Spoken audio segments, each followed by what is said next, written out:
नमस्कार एसटीभी च्याटमा यहाँलाई हार्दिक स्वागत छ। म प्रकाश गिरी। एसटीभी च्याटको आजको अङ्कमा हामी कुराकानी गर्नेछौँ सत्तारूढ दल नेपाल कम्युनिस्ट पार्टीको बारेमा र त्यो सत्तारूढ दल भएकोले बढी चर्चा हुने त स्वाभाविक नै हो, तर सँगसँगै त्यसले को नेतृत्वमा सरकार बनेको हुनाले त्यसको काम गर्ने तौर तरिकाको बारेमा पनि चर्चा गर्नेछौँ।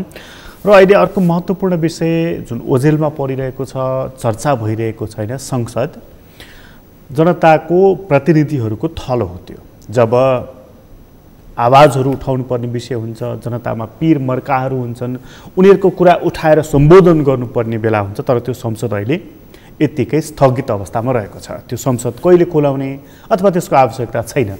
आजको अङ्कमा हामी त्यहाँ पनि प्रवेश गर्नेछौँ। आज हामीसँग कुराकानीको लागि स्टुडियो हुनुहुन्छ नेपाल कम्युनिस्ट पार्टीको नेता सांसद राजेन्द्र गौतम। तपाईँलाई स्वागत छ। धन्यवाद। यो आफ्नै पार्टीको गतिविधि यसो नियालेर हेर्दा तपाईँ त प्रत्यक्ष निर्वाचित सांसद, हजुर, यसो हेर्दाखेरि हाम्रो पार्टी कता जाँदैछ, हाम्रो पार्टीको नेतृत्वमा बनेको सरकारले के गर्दैछ, मनमा के कुराहरू खेल्छन् तपाईँहरूको मनमा? अब पहिलो कुरा चाहिँ के छ भन्दाखेरि पार्टी, हाम्रो पार्टी जसलाई हामीले नेपाल कम्युनिस्ट पार्टी नेकपा भन्छौँ, यो पार्टी निर्माणको जुन एउटा प्रक्रियाबाट यो निर्माण भयो नि, यो प्रक्रिया पनि असाधारण छन् र यसको सङ्गठनात्मक जो संरचना हो त्यो पनि सङ्क्रमणकालीन छ र त्यसले उठाएका जति पनि राजनीतिक मुद्दाहरू, जस्तो चाहिँ यो कम्युनिस्ट पार्टी भएको हुनाले यसको रणनीति, कार्यनीति, कार्यक्रम, सिद्धान्त, विधि, पद्धति, यी जति पनि कुराहरू अहिले तपाईँले बहसमा आइरहेछ, यी सबै एडक छन्। चाहिँ तपाईँले एउटा नेतृत्वको खास खास व्यक्तिहरू बसेर गरेको सहमतिको पुञ्ज जस्तो हो त्यो।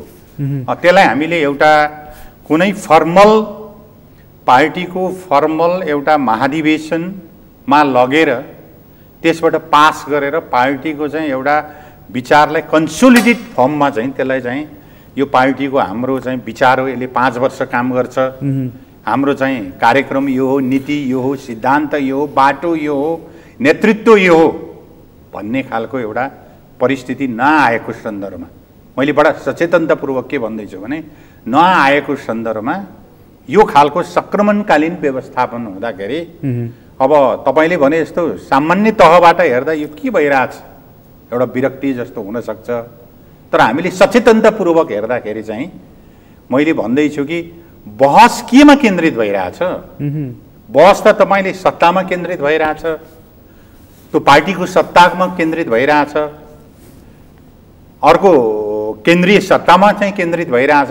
बहस चाहिँ केमा केन्द्रित हुनु पर्थ्यो भने तपाईँले जनताको बिचमा गरेको कमिटमेन्ट के हो, घोषणापत्रमा तपाईँले लेखेको कुरा के हो, तपाईँको चाहिँ आजका प्राइम एजेन्डा के हो त? जस्तो चाहिँ तपाईँलाई कोभिड-19 को कुरा होला, अरे बाढी पहिरोले छेदविच्छेद भएको छ त्यो कुरा होला, या तपाईँले जनतालाई परिवर्तनको प्रतिफल दिने गरी तपाईँले त्यसलाई एड्रेस गर्ने पर्ने कुरा होला। त्यहाँ बहस नभएर हामी बहस कहाँ गर्दैछौँ भन्दा बहस चाहिँ पार्टीको सत्तामा को बस्ने, केन्द्रीय सत्तामा कहाँ बस्ने, कसरी मिलाउने भन्ने विषयमा भइरहेछ। यो के को परिणाम हो भन्दा हाम्रो पार्टी सङ्गठन, पार्टी एकताको सङ्क्रमणकालीन जो व्यवस्था हामीले गरेर आयौँ, त्यसो भएको हुनाले त्यसको चाहिँ एउटा खास फोरममा पुगेर हामीले निर्णय नगरिसकेको हुनाले, त्यो खास फोरम भनेको महाधिवेशनमा नपुगेको हुनाले चाहिँ भनेको चैत्रमा महाधिवेशन काठमाडौँमै गर्ने भनेर उहाँहरूले नीतिगत निर्णय गर्नु।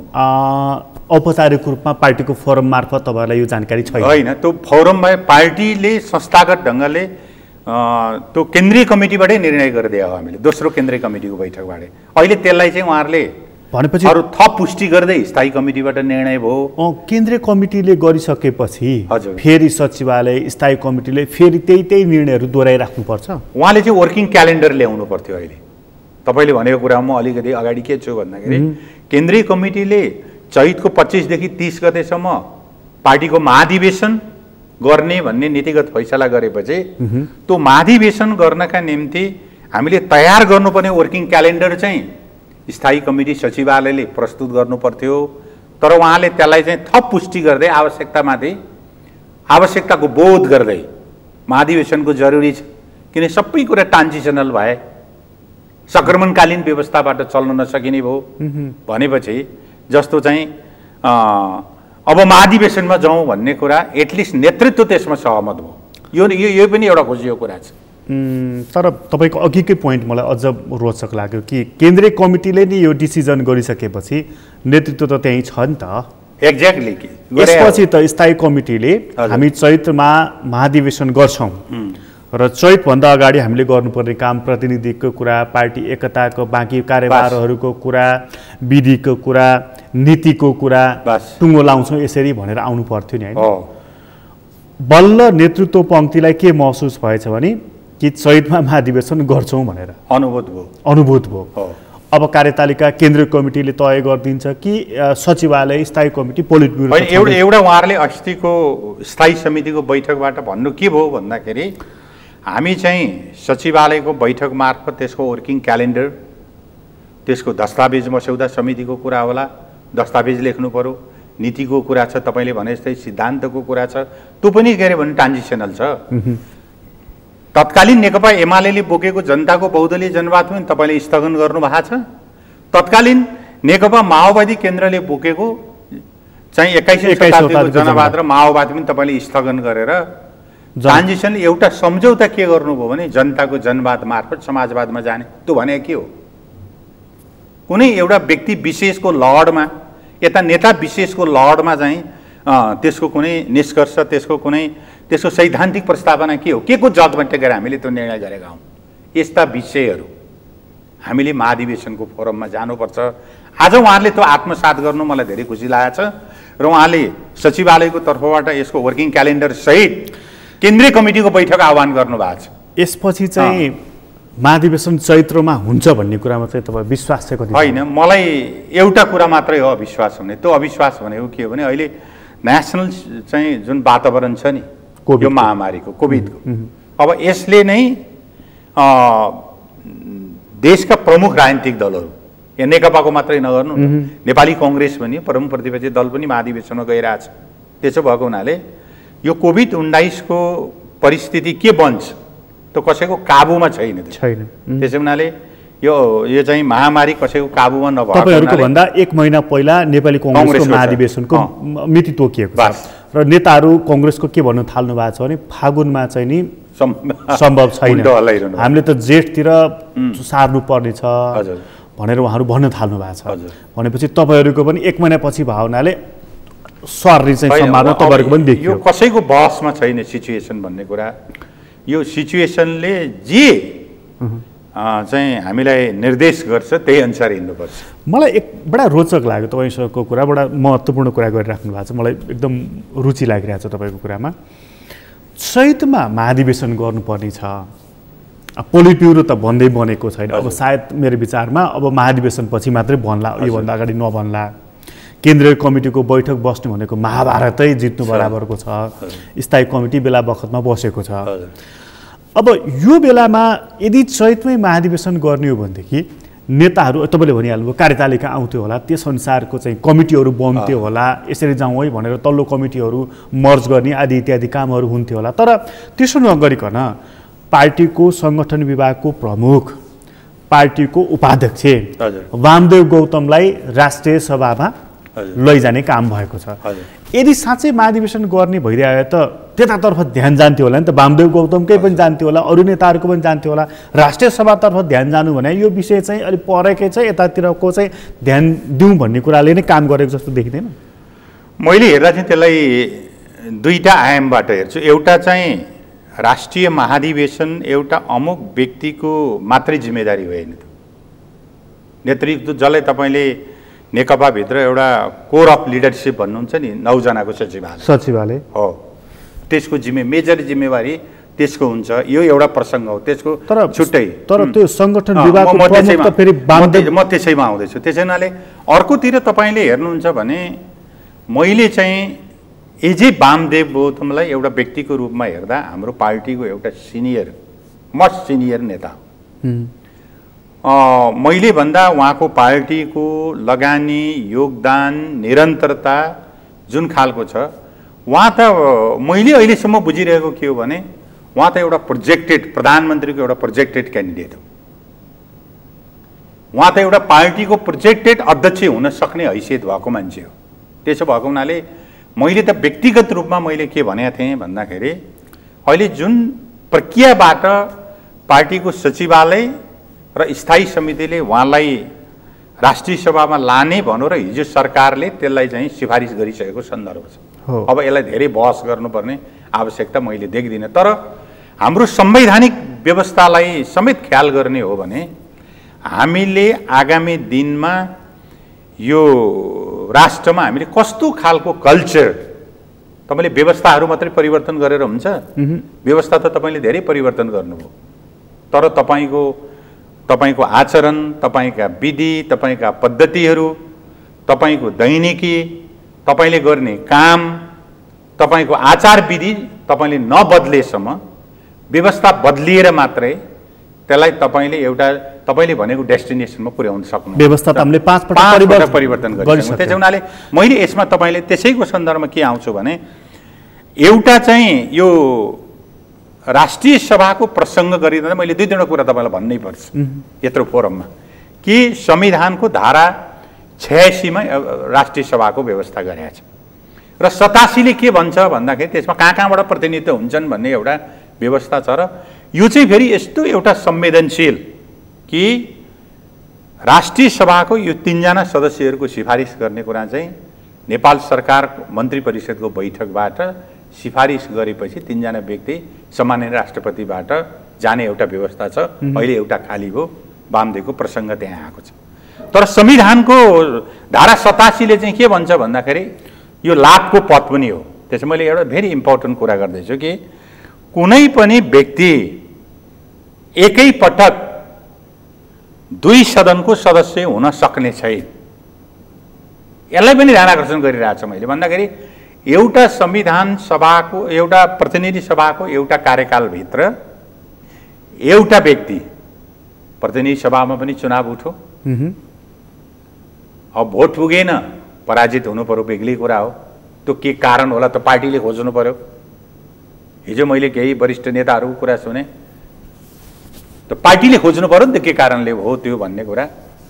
तर उहाँ चाहिँ प्रतिनिधि सभामा जानु उहाँको कुरा मात्रै होइन, तपाईले पार्टी प्रवक्ताको कुरा उहाँको मात्रै होइन, तपाईले वार्ड सदस्य चुनाव हारेको छ राष्ट्रिय सभामा आएको छ, मेयर चुनाव हारेको छ राष्ट्रिय सभामा आएको छ भनेपछि मेरो आशंका हामीले यो तरिकाबाट अगाडि गयौँ भने संविधानको लेटर अफ स्पिच हुन्छ, त्यसलाई आफू अनुकूल व्याख्या गरेर संविधानको भ्रष्टीकरण गर्न मिल्छ कि मिल्दैन?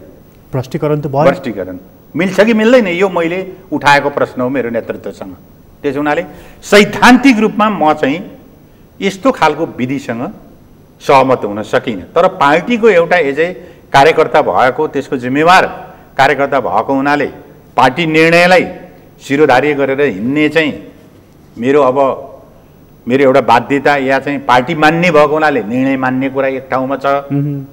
तर जुन विधिबाट हामीले यो काम अगाडि गर्दैछौँ नि, यसलाई 1000 तर्क गरे पनि नभए त यसो त अब आवश्यकताले ल्याइयो भन्ने हो भने त यो पार्टी त नेकपाका कोर अफ लिडरसिपका नेतृत्वका 9 जना मान्छेहरू चाहिँ कथम कदाचित केही भयो भने यो पार्टी त रहन्छ कि रहँदैन त? त्यसरी म प्रश्न गर्न चाहन्छु। नरहने भयो त त्यसो? नरहने भयो मैले। त्यसो हुनाले यो त योग्यतम लिडरको जिम्मा त के हो भन्दाखेरि त्यसले त आफ्नो लिडरसिप कमिङ जेनेरेसनमा कस्तो नेता चाहिँ आफूले कस्तो नेतालाई पार्टी जिम्मा लाउँदैछ उसको हमेसा ध्यान त्यहाँ पनि हुनुपर्छ। आफूले कुशलतापूर्वक नेतृत्व गर्ने, सोसाइटीमा तपाईले यसको चेन्जको अनुभूति पिपुललाई दिने र एउटा कल्चर पनि स्थापित गर्नु पर्यो कि दुनियाँले बुझ्ने गरी तपाईँ लोकतन्त्रको कुरा गर्नुहुन्छ, विधिको कुरा गर्नुहुन्छ, पद्धतिको कुरा गर्नुहुन्छ, यदि तपाईँ आफै उल्लङ्घन गर्दै हुनुहुन्छ भने त यो त मिल्दैन। हेर्नु, यदि यतिको पार्टीले पनि तपाईँको युवा पुस्ताको ढुकढुकी छाम्नु सकेन भने, उनीहरूको चाहना बुझ्न सकेन भने त्यो पार्टी रहन्छ कि पार्टीमा परिवर्तन होइन? अब त्यसको त रिजल्ट त अहिले आउँदैन नि तपाईँलाई, पर्छ 1-1.5 वर्ष। तपाईँले त के अरे भनौँ 1.5 वर्षपछि इलेक्सनमा त्यो कुरा आउला। या म यसमा एउटा कुरा तपाईँलाई के थपौँ भने आम सोसाइटीमा रहेका तपाईँहरू जस्ता चाहिँ के अरे पढे लेखेका पत्रकार साथीहरू या सोसाइटीका अरू बौद्धिक व्यक्तित्वहरूको पर्सेप्सन के हुन्छ, त्यो भेरी इम्पोर्टेन्ट चिज हो। एउटा व्यक्तिगत प्रश्न सोधेँ तपाईँलाई यसैमा चाहिँ, तपाईँ सङ्खुवा सभा जस्तो ठाउँबाट निर्वाचित मान्छे, हजुर, त्यति सजिलो जिल्ला निर्वाचन क्षेत्र छैन त्यो, त्यो भूगोलको बारेमा जसलाई थाहा छ, मलाई कमै थाहा छ, तर पूर्वी पहाड मलाई थाहा छ। त्यहाँ चुनाव लड्ने, त्यहाँ चुनाव जित्ने सजिलो काम छैन।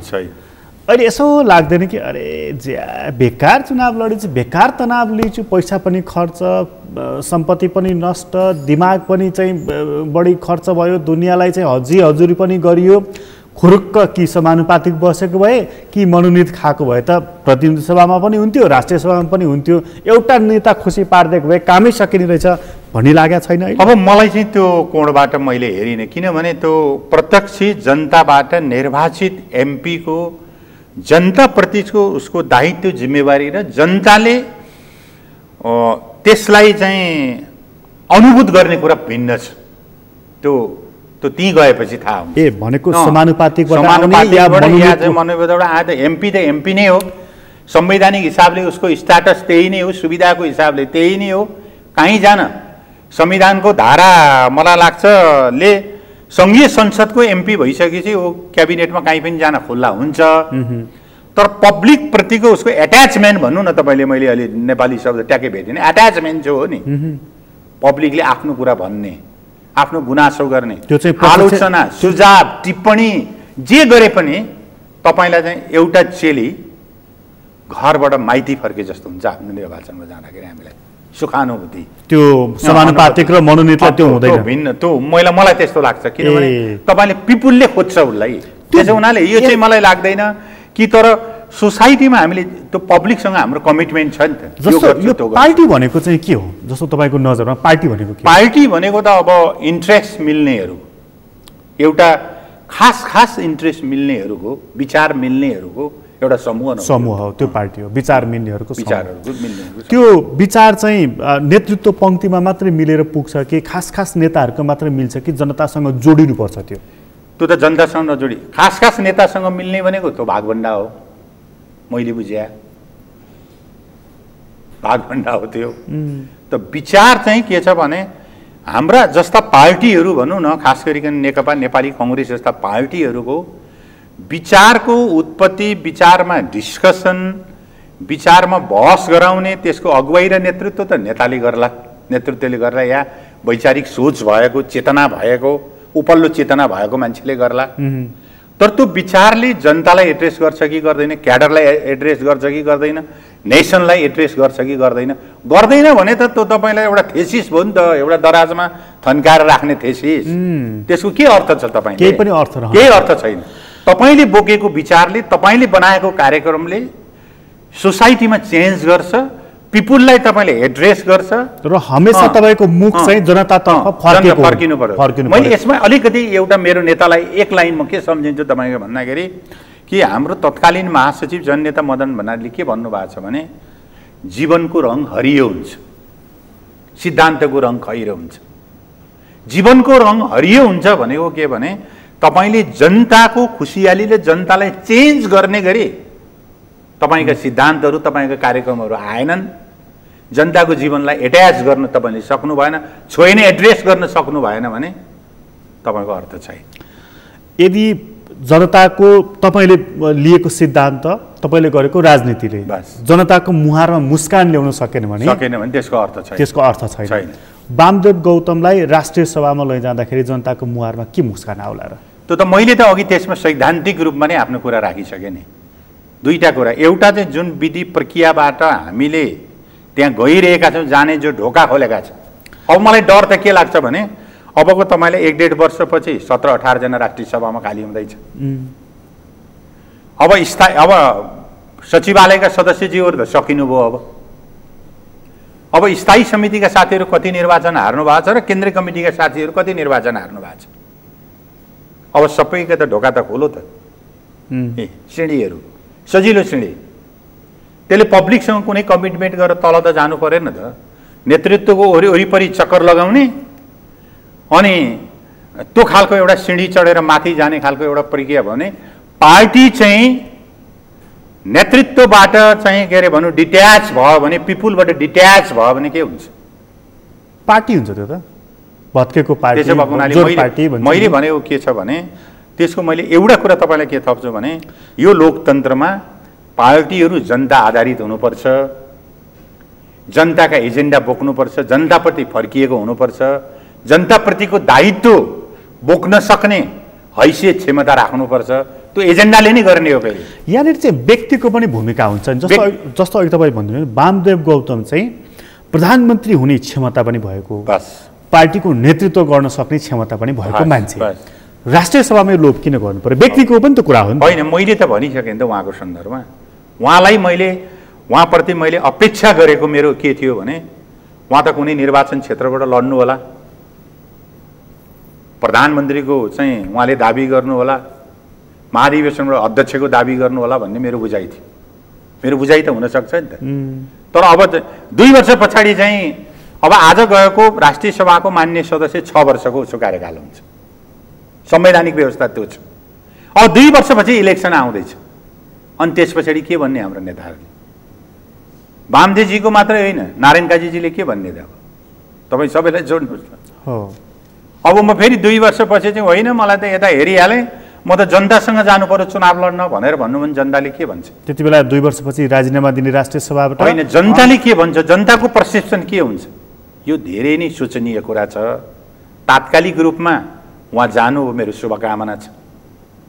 तर त्यसको बिहाइन्ड द सिन पोलिटिक्स त अरू पनि गर्ने होला। अघि तपाईँ भन्दै हुनुहुन्थ्यो नि यत्रो ठुलो मत प्राप्त गरेको, मत केवल भोटको मात्रै कुरा होइन, विश्वासको पनि कुरा हो। त्यो विश्वास पनि आर्जन गरेको हो नि त नेकपाले। त्यसले केही मानकहरू निर्माण गर्ला, त्यसले केही प्रणालीहरू बसाउला, ताकि दीर्घकालसम्म पनि त्यसको प्रभाव पर्ला भन्ने अपेक्षा गरेका थिए होइन। यस्तै खालका कुराहरूले त नेकपा पनि बरालिएको अवस्थामा र पाएको अवसरको सदुपयोग गर्न नसकेको भनेर हिजो जसरी नेपाली कङ्ग्रेसको आलोचना भएको थियो, त्यो ठाउँमा त आज नेकपा पनि पर्यो भनेपछि त यो पनि जनताको नजरमा खर उत्रन सक्ने अवस्थामा रहेन। अब होइन, जनताको कठघरामा छौँ हामी अहिले पनि। किनभने तपाईँले, मैले अघि बताएँ नि तपाईँलाई एउटा कुरा, हामीले त हाम्रो सिङ्गो सेन्ट्रल कमिटी या कोर अफ लिडरसिपको ध्यान चाहिँ के हुनु पर्थ्यो भने, जनताको यस्तो जनमत हामीले प्राप्त गरेका छौँ भन्दाखेरि यो जनतालाई एड्रेस अपिलिङ गर्नका लागि सिङ्गै पार्टी एक मतका साथ यो सरकारलाई सफल बनाउन जानु पर्थ्यो। यसलाई चाहिँ अब केपी ओली असफल भएर चाहिँ नेकपाको सफलता खोज्न सकिन्न। तपाईँले, मैले गाउँमा जाँदा पनि मैले के भन्छु, गाउँपालिकाका गाउँ कमिटी र गाउँपालिकाका साथीहरूलाई भने नगरपालिकाका साथीहरूलाई के भन्छु भने, यो मेयर र उपमेयरलाई असफल बनाएर अनि नेकपा चाहिँ सफल हुन्छ भनेर तपाईँको विश्लेषण गरेर तपाईँ अगाडि बढ्नुभयो भने तपाईँ सफल हुनुहुन्न, पार्टी सफल हुन्न। त्यसमा तपाईँहरूको ध्यान केमा हुनु पर्यो? तपाईँहरू जिम्मेवार साथीहरूको भन्दाखेरि यो निर्वाचित सरकारलाई सफल बनाउने, त्यति भएपछि पार्टी सफल हुन्छ, त्यसपछि त्यसको ठाउँमा तपाईँ आउने बाटो खुल्ला हुन्छ। तर फेरि नगर भनेको काम चाहिँ गर्ने, गर भनेको चाहिँ नगर्ने। अहिले तपाईँ जनतासँग जोडिने कुरा गरिदिनुहुन्छ नि, जस्तो यो हारेको मान्छेलाई सिफारिस नगर है, आम जनताले त्यही भनेको हो नि त होइन। वामदेव गौतम सिफारिस हुनुभयो, नारायण काजी श्रेष्ठ सिफारिस भइकन सांसद भइसक्नुभयो। कुलमान घिसिङलाई चाहिँ यिनले लोड सेडिङ जे भए पनि अन्त्य गरे, एउटा उज्यालो, कम्तीमा उज्यालो त दियो बाल्नुपर्ने अथवा चाहिँ इन्भर्टर बाल्नुपर्ने, चलाउनु पर्ने अवस्थाबाट मुक्ति दिए, तिनलाई नियुक्ति गरेर त्यो चाहिँ फेरि गर्यो। मतलब यो चाहिँ बुझिराखेका छैन के। अब एजे कुलमान सिंह घिसिङको सन्दर्भमा मेरो आफ्नो बुझाइ बुझ्नुहुन्छ भने उनी एकजना कुशल प्रशासक हुन्, राम्रो निर्णय क्षमता भएका, काबिल र विद्युत क्षेत्रका एकजना जानकार व्यक्तित्व हुन्।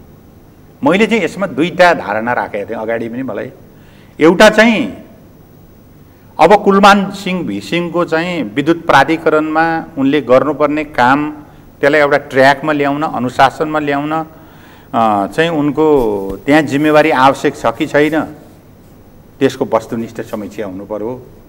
र यस्ता प्रशासकहरूलाई कि त्यहाँ आवश्यक छ भने त्यही काम गर्न दिने, त्यहाँ आवश्यक छैन, अब अर्को उहाँको उत्तराधिकारीले त्यहाँ काम गर्न सक्छ भने उहाँलाई अर्को चुनौती भएको ठाउँमा लगेर थप नयाँ राम्रो जिम्मेवारी दिने भन्ने मेरो चाहिँ ओपिनियन हो।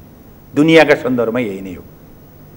मैले जहाँ काम गर्दैछु त्यहाँ मैले गर्ने जति काम गरेर त्यसलाई एउटा खास स्कुलिङमा हामीले लिएर आइसकेँ त्यसलाई, र यो अब म नभए पनि चल्छ भन्ने हिसाबले त्यसलाई मैले संस्थागत हिसाबले, विधिका हिसाबले, पद्धतिका हिसाबले त्यसलाई मैले चाहिँ एउटा ट्र्याकमा हालिसकेपछि भने अब त्यो ट्र्याकमा आइसकेको कसैले पनि नेतृत्व गर्न सक्छ भन्ने हिसाबले नेतृत्व निर्माण भएको छ भने नयाँ नेतृत्वलाई त्यहाँ ल्याएर चुनौती भएको ठाउँमा, किन उहाँ त काबिल व्यक्तित्व हो, नयाँ ठाउँमा दिउँ भनेपछि पुनः मेरो यो विषय भनेको पुनः उहाँलाई त्यसको प्राधिकरण म त्यसैमा आउँदैछु। त्यसो हुनाले त त्यो चाहिँ इभ्यालुएसन गर्ने मैले होइन, पब्लिकको त इभ्यालुएसन छ, उसले उज्यालो दियो, पब्लिकले त भनेकै छ उज्यालो दियो, उसले हामीलाई राम्रो गर्यो, लोड सेडिङ अन्त्य गर्यो भनेपछि त्यसको औचित्य आवश्यकताको बारेमा सबभन्दा पहिले त सम्बन्धित मन्त्रालयले त्यसको चाहिँ इभ्यालुएसन गरे होला, उसको औपचारिक प्रस्ताव सरकारमा जाला, सरकारले निर्णय गर्ला,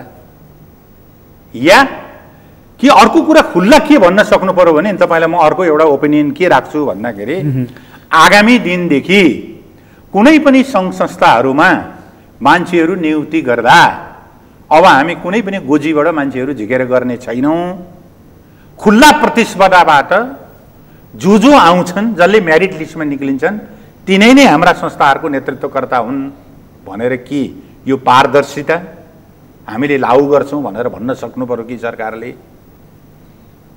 हामी भए अब मेरो सोच चाहिँ त्यो हो, फेरि हेर्नुहोस् पारदर्शी खुल्ला प्रतिस्पर्धा दिनुहोस्, तपाईँलाई यो सक्ने ढोका चाहिँ खुल्ला गर्नु। जस्तो यसलाई सर्ट साइज गरौँ, जस्तो चाहिँ कुलमान घिसिङलाई पुनः विद्युत प्राधिकरणमै दोहोऱ्याउनु अब आवश्यकता तपाईँ देखिराख्नु भएको छ छैन? होइन, उहाँलाई दिए कुनै आपत्ति छैन,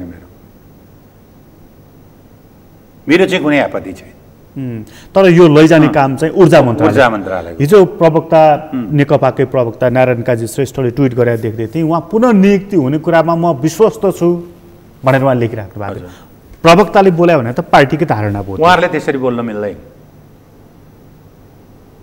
प्रवक्ता भनेको त पार्टीको अध्ययन निर्णित कुरा बोल्ने हो, त्यो सरकारको एजेन्डा हो,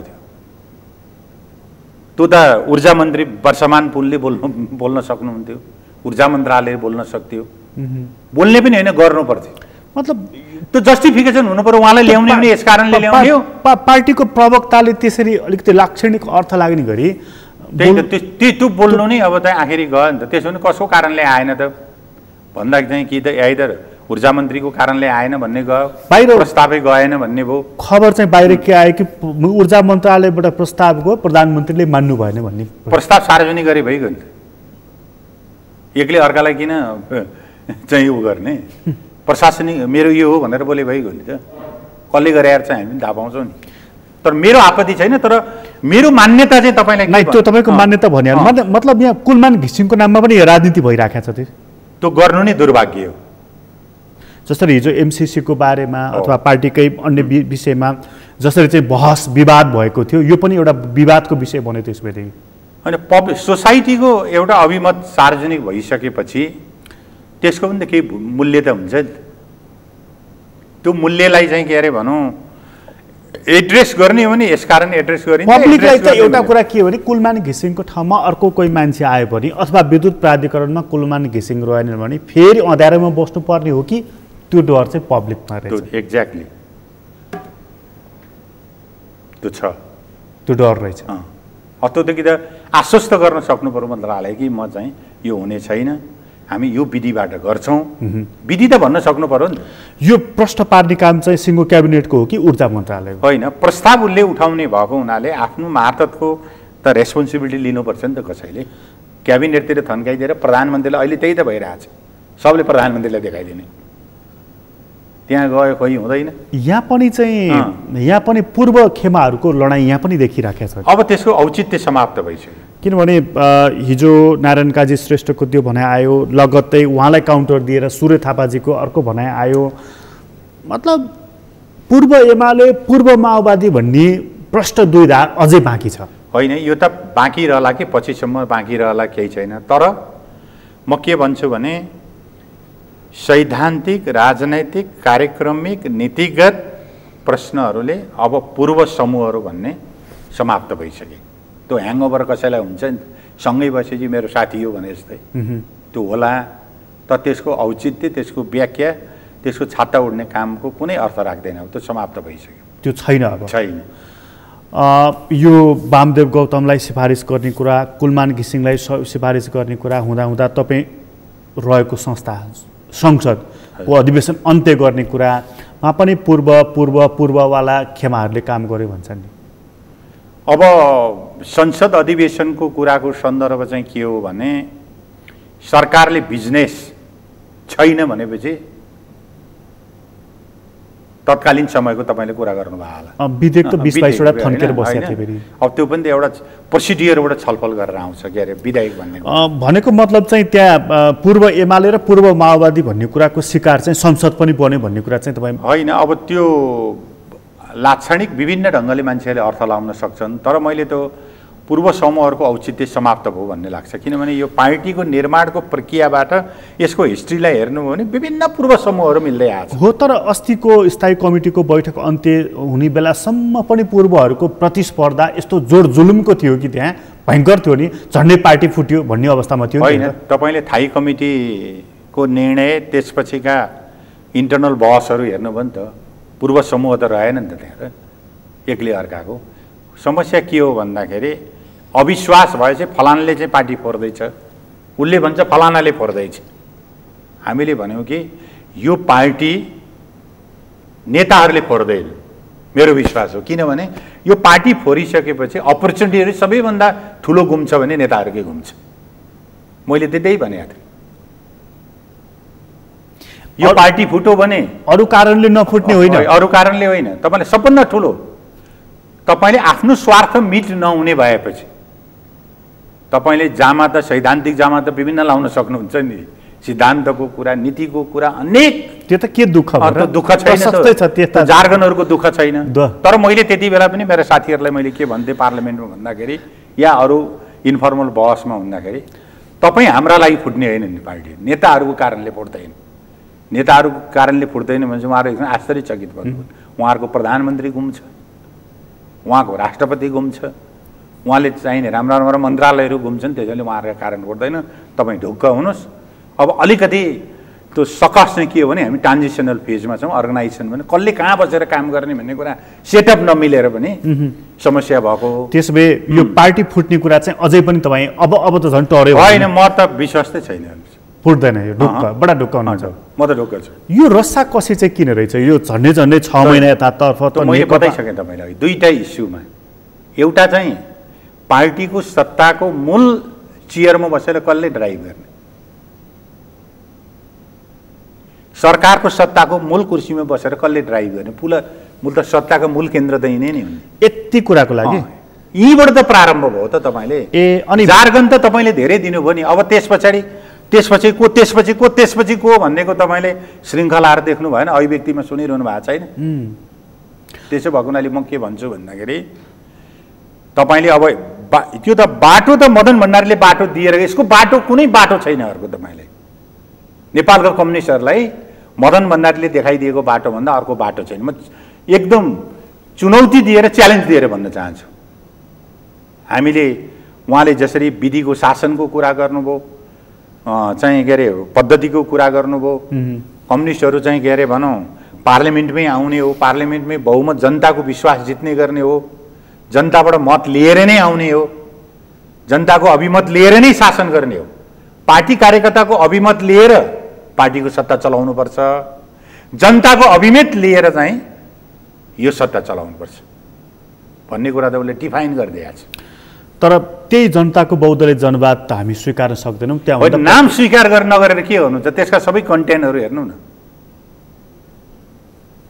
कुनै कन्टेन्ट तपाईँले छोडेर हिँड्न सक्नु भएको छ? नाम चाहिँ जनताको बहुदलीय जनवाद नरहिकन अर्को रहन्छ। होइन, जनताको जनवाद पनि उहाँले त त्यतिखेरै भन्नुभएको थियो। बहुदलीय जनताको बहुदलीय जनवाद, जनताको जनवाद जे पनि तपाईँले भन्न सक्नुहुन्छ। उहाँको मूल टेक्स्ट हेर्नुहोस् त पहिले, मदन भण्डारी भनेको। त्यसो हुनाले म के भन्छु भने तपाईँलाई जस्तो चाहिँ भनेको यो जब भनेर यसमा हाम्रो इमोसनल अट्याचमेन्ट छ भनेर चाहिँ पूर्व एमालेसम्म बस्दैन होइन।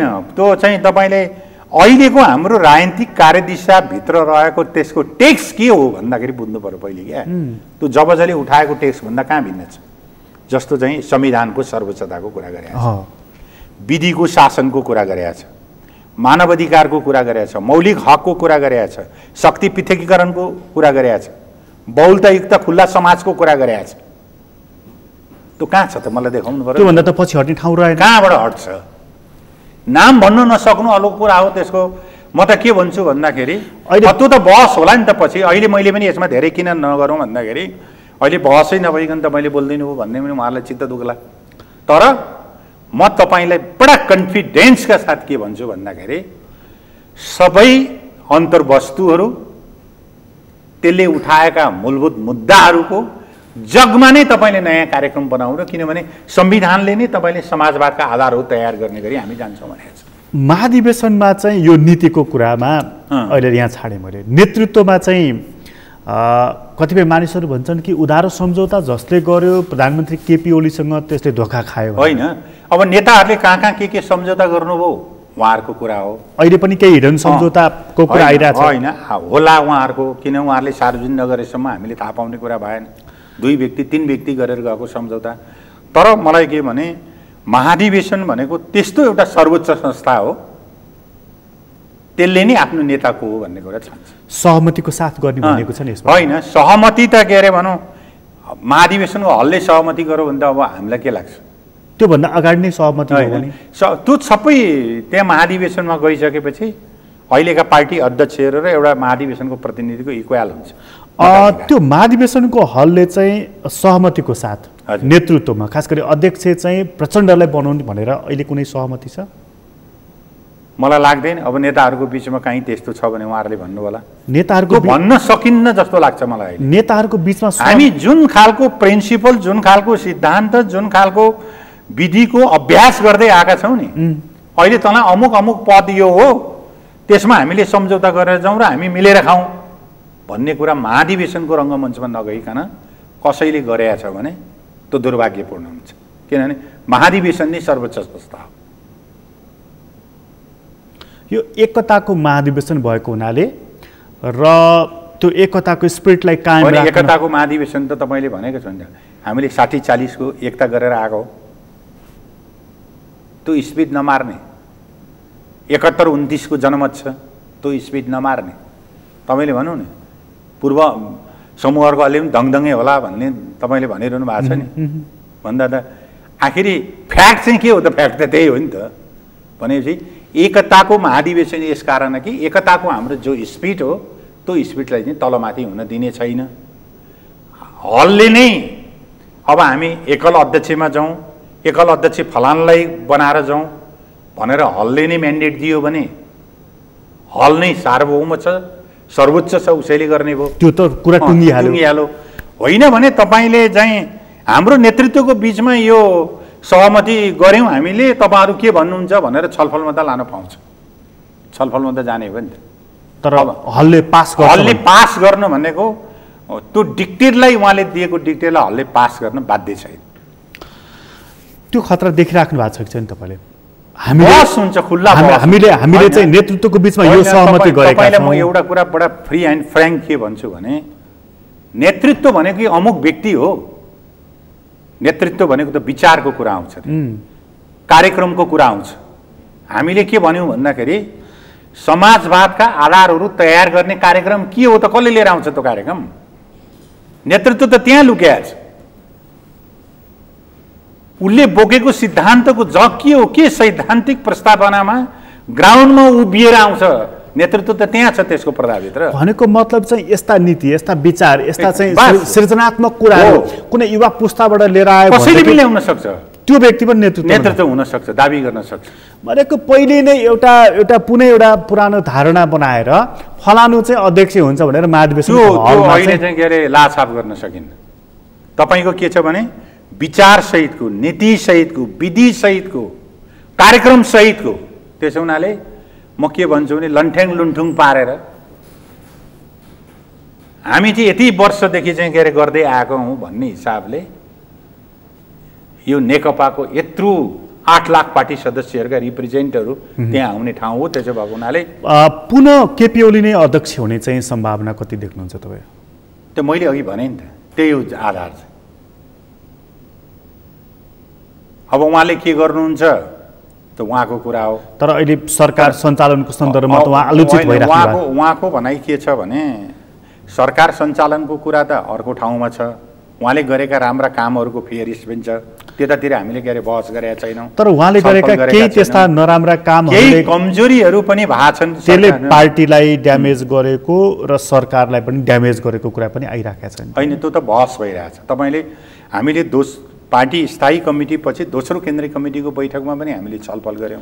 तर तपाईँ चाहिँ यही मानिस फेरि पुनः चाहिँ सङ्खुवा सभामा चुनाव लड्न जानुपर्छ, त्यति बेला तपाईँलाई प्रश्न गर्नेछ नि तिम्रो सरकारले के गरेर मत दिने भन्ने छ नि तपाईँले? होइन, मेरो त मैले त जनताको बिचमा प्रश्न भनेको छु। मैले यी काम तपाईँहरू टिपेर राख्नुहोस्, मैले यी कामको यति आधार तयार गर्छु, यति आधार तयार गरेँ भने तपाईँहरूसँग भोट माग्न आउँछु, नत्र चाहिँ के अरे भनौँ अब कोही आउला म नआउन सक्छु भनेर भनिदिएको छु। त्यो स्ट्यान्डर्ड तपाईँले मैले स्ट्यान्डर्ड गरेको छु र त्यो स्ट्यान्डर्ड मेन्टेन गर्नुभयो, मेन्टेन गरिरहेको छु। भनेको मतलब तपाईँ मैले के भने जस्तो फेरि चुनाव लड्न जाने मैले के भनेको छु भने तपाईँको हरेक 76 वडाहरू, मेरो 76 वडा छ, मेरा 76 वडाहरूमा स्वास्थ्य चौकीहरू निर्माण भइसक्ने। तर यो कुरा गरिरहँदाखेरि एउटा त पार्टीले कस्तो नीति लिइरहेको छ, सरकारमा रहँदा कस्तो काम गर्यो त्यसको असर तपाईँलाई पर्ने होइन। म त दोस्रो कुरा यसपटकको चुनाव त जोसँग पैसा छ त्यो न उम्मेदवार त्यो न जित्ने अवस्था छ नि। होइन, म चाहिँ के छ भन्नुहुन्छ, एउटा सांसद भएर करोडौँ खर्च गरेर चुनाव लड्ने अवस्था रहन्छ र तपाईँको। मैले तपाईँलाई म के भन्छु भन्दाखेरि चुनाव भनेको चाहिँ एउटा मोमेन्टम नै हो, आन्दोलन नै हो। त्यहाँ चुनावमा उम्मेदवार मात्रै हुँदैन। तपाईँले यो ठान्नुहोस् कि एउटा राजेन्द्र गौतम भन्ने मान्छे सङ्घीय सभामा उम्मेदवार गर्न, तेरा मेरा लाखौँ समर्थकहरू मेरा पछि हुन्छ, मेरा सहयोगीहरू हुन्छ, त्यसरी नै चुनाव लड्ने हो। म त जनताको छोरो, कुनै ठेकदार व्यापारी होइन। त्यसो भएको हुनाले पब्लिकली आह्वान गरेर मैले चुनाव लड्छु। लड्दाखेरि मसँग जम्मा पैसा यति चाहिँ मैले निकाल्न सक्ने, खुल्ला भनेर लड्दा त सकिँदैन, म खुल्लै भनेर लडेँ। मैले गर्ने काम यसपटक चाहिँ तपाईँको दिमागमा के छ हुन त? अझ 1.5 वर्ष बाँकी छ चुनावको लागि, कति जति चाहिँ पैसाको पोको ठिक पार्नु पर्ला? होइन, समग्रमा तपाईँले भन्नु न, समग्रमा गाउँपालिकासम्म समग्र साथीहरूले गरेका सम्पूर्ण खर्चहरूलाई हेर्दा करोडौँ खर्च हुन्छ। त तपाईँले गर्दैछ, तपाईँले 25, 30, 50 लाख कति निकाल्न सक्नुहुन्छ उम्मेदवारले, अरू कुरा हो। करोडौँ निकाल्ने पनि छ नि त उम्मेदवार। त्यो एउटा उम्मेदवारले खर्च गरेर सांसद हुन सकिने, सांसद भएपछि त्यो पैसाको पूर्ति कसरी हुन्छ? पूर्ति हुँदैन। पूर्ति तपाईँ यहाँ बसेर खोज्नुहुन्छ, यो पदलाई दुरुपयोग गरेर तपाईँ चाहिँ यहाँ पैसा कमाउने खोज्नुहुन्छ भने तपाईँ यो काम छोडिहाल्नुहोस्, आजै छोड्नुहोस्। सबभन्दा भला काम त्यही नै हुन्छ। ठेकेदारहरूले व्यापारीहरूले सहयोग गर्दैनन्? होइन, त्यो त साथीभाइले सहयोग गर्छन् उनीहरूले। कति गर्छ तपाईँले? एउटा मान्छे 10,000 गर्ला, 15,000 गर्ला, म्याक्सिमम गर्ने लाख रुपियाँ गर्ला। तपाईँका 100जना साथी छन्, 50जना साथी छन् भने त मेरो भनाइ के छ भने यसलाई बसाएर यो मान्यको पदलाई अगाडि राखेर तपाईँले ठेकदारी गर्ने, दलाली गर्ने, यसलाई बेचेर खाने, यसलाई चाहिँ यसको पदको दुरुपयोग गर्ने हो भने यो ठाउँमा आउँदै नआउनुहोस्। जटिलता छ। तपाईँका सहयोगी छैनन्, तपाईँको वातावरण छैन भने यहाँ नआउनुहोस्। तपाईँले चाहिँ यो आउने ठाउँ होइन, अहिलेको त्यो ठाउँ बनायो। तर यसो गर्दै गर्दै जानु भने तपाईँलाई ठेकदार चाहिँ के अरे भनौँ व्यावसायिक व्यक्तित्व मात्रै हावी हुने, राजनीतिक कल्चर, मूल्य, मान्यता, भेल्यु, सिद्धान्त, विचार भएका मान्छेहरू आइसोलेसन हुँदै जान्छ। त्यसैले निर्वाचन भड्किलो छ। निर्वाचन आएको हामीले ध्यान आकर्षण गरायौँ, उसले छलफल गरिरहेछ। तपाईँले खुल्ला भन्दिनँ किन गर्नुहुन्छ? तपाईँले एउटा 10वटा सेन्टर छ, 10वटा चाहिँ पब्लिक ओपिनियन भनेर छोडिदिने, उसले जनतालाई आफ्नो मताधिकार दिने खालको वातावरण तयार गरिदिनुहोस्। जनताले आफ्नो मतदान गर्छ। तपाईँको कुरा अनुसार त घाटाको व्यापार पो रहेछ। यो त बिल्कुल घाटाको व्यापार। तर मानिसहरू त भन्छ त चप्पल पड्काउँदै आउने अनि पजेरो चढेर हिँड्ने व्यवसाय हो भन्छन्। अब गर्नेले गरे होलान्, त्यसको मलाई छैन। यहाँ बसेर व्यापार गर्ने, ठेक्का गर्ने, कमिसन लिने यो काम पनि गर्नेले गरे होलान्। तर म के भन्छु भने राजनीतिलाई यसरी भ्रष्टीकरण गर्नुहुन्न। यो गर्ने कसैले गर्छ भने यो काम छोडेर अरू नै काम गर्नुहोस्, जनतालाई नडाट्नुहोस्। मैले पब्लिकलाई यही नै भने नेतृत्व पङ्क्तिलाई पनि तपाईँले यति कुरा चाहिँ मैले भनेकै छु, प्रश्नसँग भन्नुपर्ने, नेतृत्वलाई पनि भनेकै छु, मैले प्रष्टै भनेको छु। त्यसै हुनाले तपाईँले नयाँ कुरा दिन्छु, तपाईँले परिवर्तन गर्छु, सिस्टम बसाउँछु, विधिबाट चलाउँछु, परिणाम दिन्छु भन्ने हो भने तपाईँले जति सक्नुहुन्छ त्यो काम गर्नुहोस्।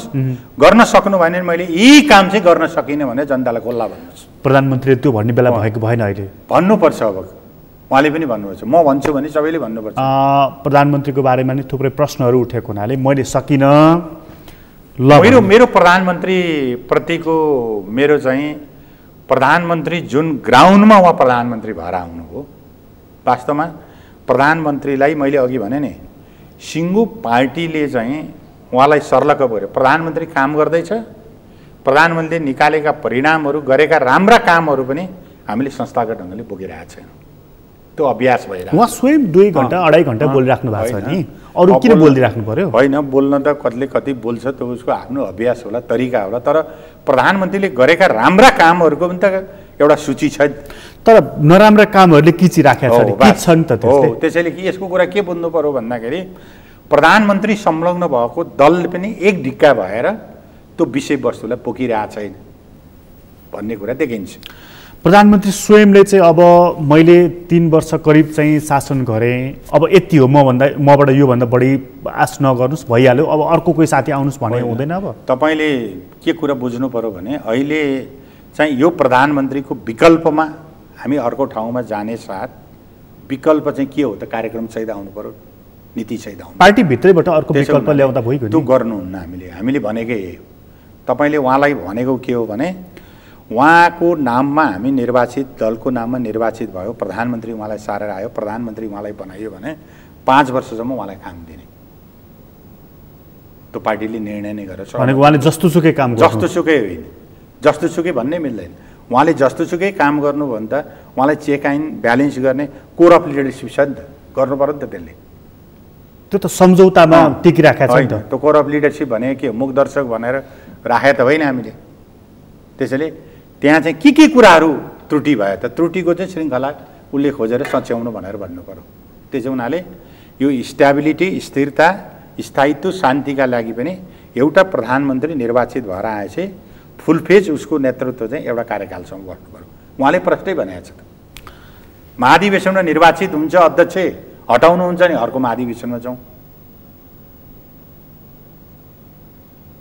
एउटा विधि, एउटा अभ्यास गर्नु होला।